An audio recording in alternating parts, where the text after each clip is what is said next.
Dicen que la historia la escriben los vencedores. Pero ¿qué pasa con lo que fue borrado, censurado o quemado? ¿Qué pasaría si lo que aprendimos en la escuela solo fuera la versión aprobada de algo mucho más grande, más antiguo y más peligroso de saber? Durante siglos, civilizaciones enteras dejaron pistas de conocimientos imposibles. Tecnología que no encaja en su época, construcciones que desafían la lógica y textos que los imperios decidieron desaparecer. No porque fueran falsos, sino porque revelaban demasiado. Hoy descenderemos al primer nivel del iceberg de la historia oculta. Un viaje a lo que sí existió, pero nos contaron a medias. Y cuando lleguemos al fondo, tal vez empieces a cuestionar si lo que llamamos historia no es más que una gran versión editada de la verdad. Vamos con el primer secreto, el misterio de la gran biblioteca de Alejandría. Imagínalo, una ciudad bañada por el sol del Mediterráneo, un faro que guiaba a los navegantes del mundo antiguo y en su corazón un edificio monumental, la Biblioteca de Alejandría. Era el lugar donde los sabios iban a comprender el universo. Se dice que allí se reunieron más de 700.000 rollos de conocimiento. Astronomía, matemáticas, medicina, ingeniería, filosofía, incluso textos que hablaban del origen del alma y del universo. Pero un día, todo desapareció. El fuego consumió la mayor colección de sabiduría jamás reunida, y con ella se esfumó un pedazo de la memoria humana. Eso es lo que nos dicen los libros de historia. Sin embargo, hay algo que no encaja. Varios registros antiguos no mencionan un único incendio, sino 3 destrucciones distintas, en diferentes siglos. Algunos textos apuntan al año 48 a.C., cuando Julio César incendió barcos enemigos y las llamas alcanzaron los depósitos del puerto. Otros hablan de una purga posterior, cuando los cristianos destruyeron los templos paganos del Serapeum. Y otros señalan la llegada de los musulmanes en el siglo VII bajo el califato de Omar. 3 eventos separados, pero ninguno explica cómo se perdió todo. Una teoría más inquietante dice que la biblioteca nunca se perdió del todo, que antes de cada destrucción, parte de su contenido fue evacuado a lugares secretos, templos, monasterios e incluso cavernas del desierto egipcio. Algunos autores sostienen que los textos más peligrosos, aquellos que hablaban de civilizaciones anteriores, de tecnología antigua o del poder del sonido, fueron ocultados deliberadamente. Y aquí viene lo escalofriante. En 1945, cerca de Nag Hammadi, Egipto, se hallaron cofres de papiros que contenían textos gnósticos hasta entonces desconocidos. Algunos datan de la época de Alejandría, y varios parecen provenir de la misma corriente filosófica que allí se enseñaba. Entre ellos un manuscrito que hablaba de un poder que podía mover las piedras con la voz. Coincidencia o fragmento sobreviviente de aquella biblioteca perdida. Sea cual sea la verdad, Alejandría representa la primera gran purga del conocimiento humano. Y la pregunta es inevitable. ¿Quién decide qué conocimiento debe arder y cuál puede sobrevivir?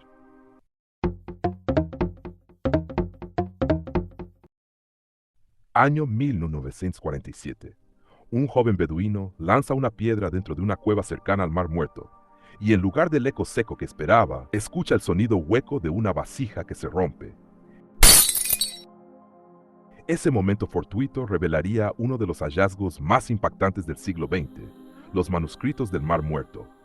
Más de 900 documentos antiguos, algunos con más de 2000 años de antigüedad, fueron encontrados dentro de jarras selladas. Textos bíblicos, apócrifos, comentarios teológicos, incluso tratados astronómicos. El hallazgo prometía reescribir la historia del cristianismo primitivo. Pero algo ocurrió. Durante décadas, el acceso a los manuscritos fue restringido. Solo un pequeño grupo de académicos autorizados podía verlos. Se decía que era por motivos de conservación. Pero con los años comenzaron a filtrarse rumores, fragmentos que contradecían pasajes de la Biblia actual, menciones de seres celestiales distintos a los ángeles conocidos, e incluso referencias a hijos de la luz y hijos de las tinieblas, en una guerra cósmica por el alma humana. Algunos textos, como el Libro de los Gigantes, hablan de una raza de seres híbridos nacidos de la unión entre los hijos del cielo y las hijas de los hombres. Esa descripción coincide misteriosamente con relatos sumerios sobre los Anunnaki y con fragmentos del Libro de Enoch, otro texto apócrifo excluido de la Biblia. ¿Y qué ocurrió con los fragmentos inconvenientes? Algunos investigadores aseguran que no todos fueron publicados. De hecho, el propio Vaticano tuvo acceso a copias antes que el público general. Y hay quienes sostienen que ciertos textos aún se mantienen clasificados, guardados en bóvedas bajo Roma o Jerusalén, porque alterarían los cimientos de la fe moderna. Pero incluso con lo que se conoce oficialmente, los manuscritos del Mar Muerto muestran algo inquietante, que existió una versión del pensamiento religioso más mística, científica y simbólica que la historia decidió suprimir. Una en la que los hombres podían comunicarse con los cielos mediante sonidos y geometrías sagradas. Y si los manuscritos auténticos ya resultan revolucionarios, ¿qué podrían contener aquellos que nunca fueron traducidos?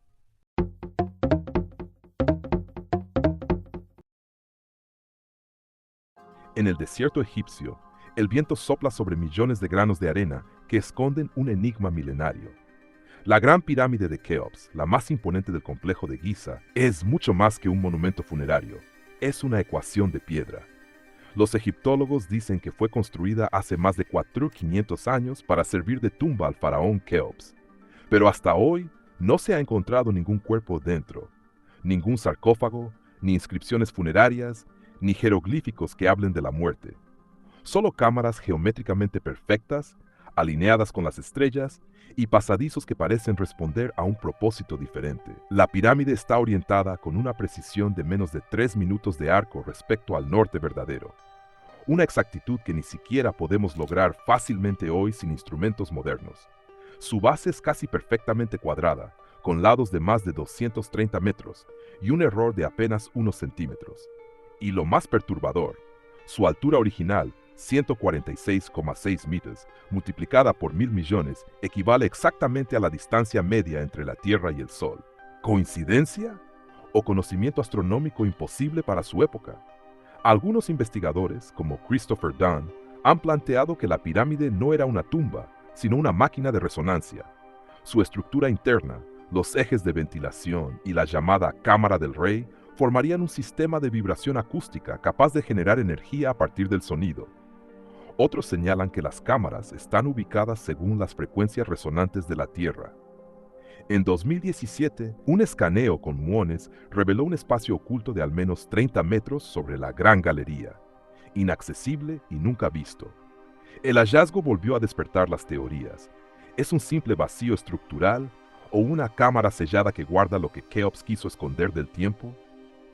Hay quienes aseguran que las verdaderas cámaras están bajo la arena, conectadas por túneles a la Esfinge, donde se hallarían los archivos de Thoth, registros de una civilización anterior al Egipto faraónico.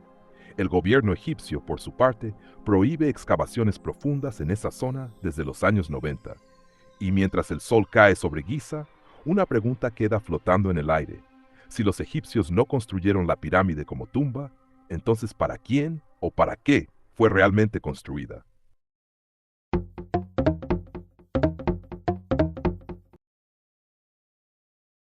Miles de años antes de Egipto, de Grecia y de Roma, ya existía una civilización con leyes, matemáticas, astronomía y escritura.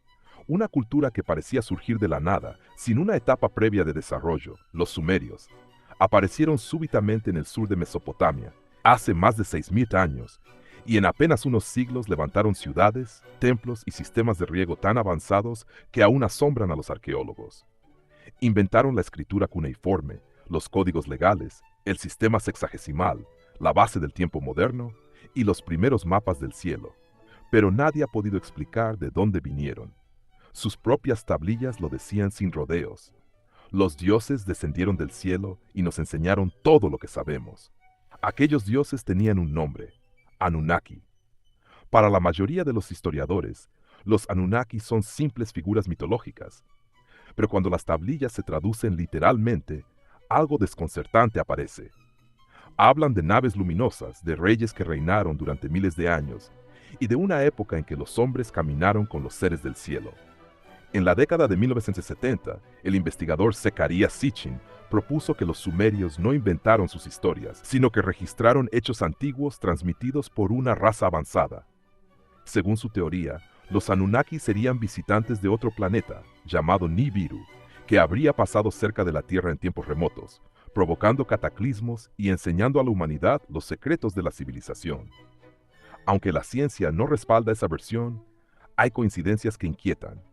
Los sumerios conocían los planetas del sistema solar, incluso Urano y Neptuno, que solo fueron descubiertos con telescopios modernos. También describían el sistema solar girando alrededor del Sol, algo que la astronomía europea tardó milenios en aceptar. ¿Fue simple intuición o conocimiento heredado? Sea como sea, los sumerios dejaron una advertencia, que cuando Nibiru regrese, la historia humana se repetirá, y que los dioses volverán para evaluar lo que hicimos con su legado.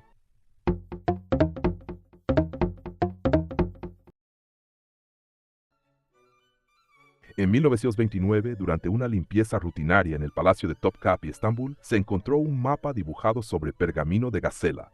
Su autor, Piri Reis, almirante y cartógrafo del Imperio Otomano. La fecha 1513, y el contenido sencillamente imposible. El mapa mostraba con precisión la costa occidental de África, Sudamérica e incluso la Antártida, sin hielo. Sí, escuchaste bien, sin hielo. Miles de años antes de que esa masa continental quedara cubierta por el hielo polar. Cuando se analizaron las proporciones, se descubrió que las coordenadas eran matemáticamente exactas, como si hubiesen sido trazadas desde una vista aérea. Pero en 1513 no existían aviones ni satélites, ni siquiera una noción clara de la longitud terrestre. ¿Cómo pudo un navegante otomano dibujar eso? Piri Reis dejó una pista escrita al margen del mapa. Estas cartas fueron copiadas de mapas mucho más antiguos, hallados en los tiempos de Alejandro el Grande. Eso significa que el almirante no creó el mapa, solo recopiló información heredada. Entre los fragmentos aparecen referencias a un mapa del rey Salomón y otro de los sabios de Egipto. Los análisis de geólogos modernos muestran que la Antártida sin hielo corresponde a cómo habría lucido hace al menos 6.000 años. Eso sugiere que alguien, en la antigüedad, mapeó el planeta entero con una precisión imposible para su época. Otros mapas antiguos, como el de Oronteus Phineus, 1531, y el Haji Ahmed, 1559, muestran las mismas características. Continentes completos, proporciones exactas y detalles geográficos que no se conocían hasta siglos después. La hipótesis más popular, que provienen de una fuente común, un conjunto de mapas ancestrales elaborados por una civilización desaparecida. ¿Atlántida? ¿Un pueblo anterior al último gran deshielo? Si es así, entonces la humanidad ya conocía todo el planeta mucho antes de los supuestos descubrimientos, y el mapa de Piri Reis sería tan solo un eco de un conocimiento olvidado.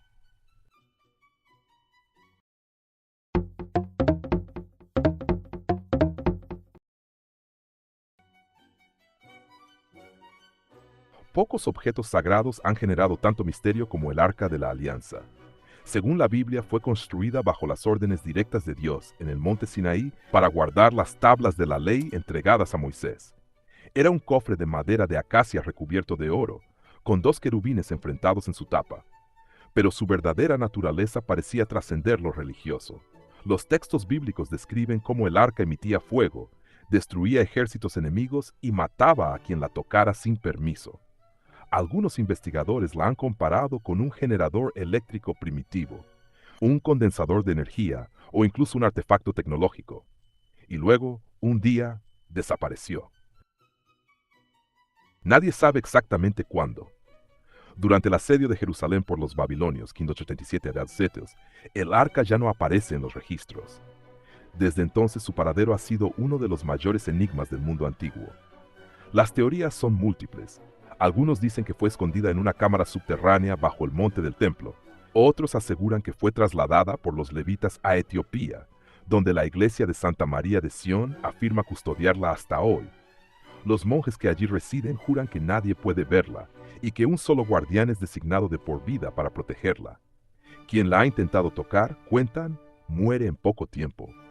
En 1982, el arqueólogo Ron Wyatt afirmó haber encontrado el arca en una cámara bajo el Gólgota, justo debajo del punto donde se dice que fue crucificado Jesús. Según su relato, la sangre del Mesías habría caído por una grieta directamente sobre la tapa del arca, cumpliendo un simbolismo antiguo. Aunque su hallazgo nunca fue reconocido oficialmente, su descripción coincide con textos apócrifos hebreos que hablaban de un ocultamiento divino del arca para el final de los tiempos.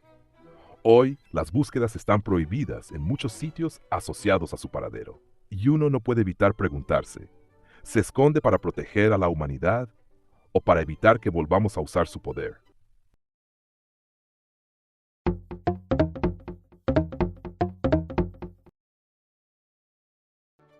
Cuando se habla de los mayas, muchos piensan en 2012 y en profecías de fin del mundo. Pero lo cierto es que su conocimiento del tiempo va mucho más allá de una fecha. El calendario maya es uno de los sistemas más precisos jamás diseñados por el ser humano. Y lo más desconcertante, se basa en ciclos cósmicos que solo podían conocerse con tecnología avanzada. El llamado cuenta larga maya medía el tiempo en Bactunes, periodos de 144.000 días.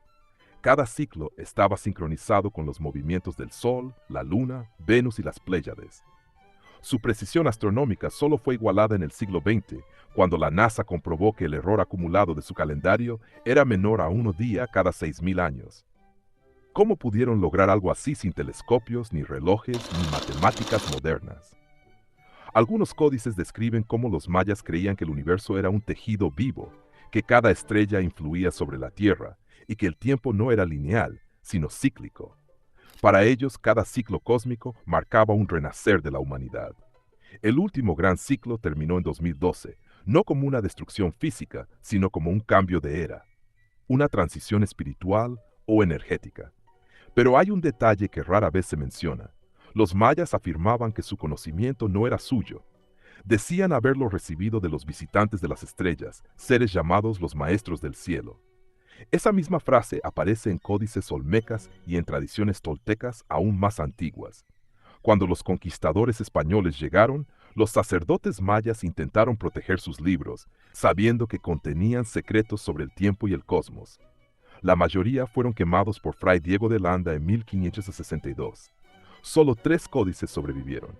Y aún así, con tan poco, el sistema calendárico maya sigue siendo más exacto que el nuestro. ¿Qué habría contenido el resto de aquellos libros? Quizá los patrones del destino humano, o el mapa completo de las que aún están por venir. Y así, paso a paso, el iceberg empieza a sumergirnos más hondo. Porque si las civilizaciones antiguas sabían más de lo que admitimos, ¿qué otras verdades fueron borradas o enterradas bajo templos y desiertos? En la siguiente parte del nivel 1, descenderemos todavía más. Hablaremos de los templarios, las líneas de Nazca, los mensajes ocultos en el arte de Da Vinci, y de cómo esos rastros parecen formar una red que conecta el conocimiento perdido de toda la humanidad.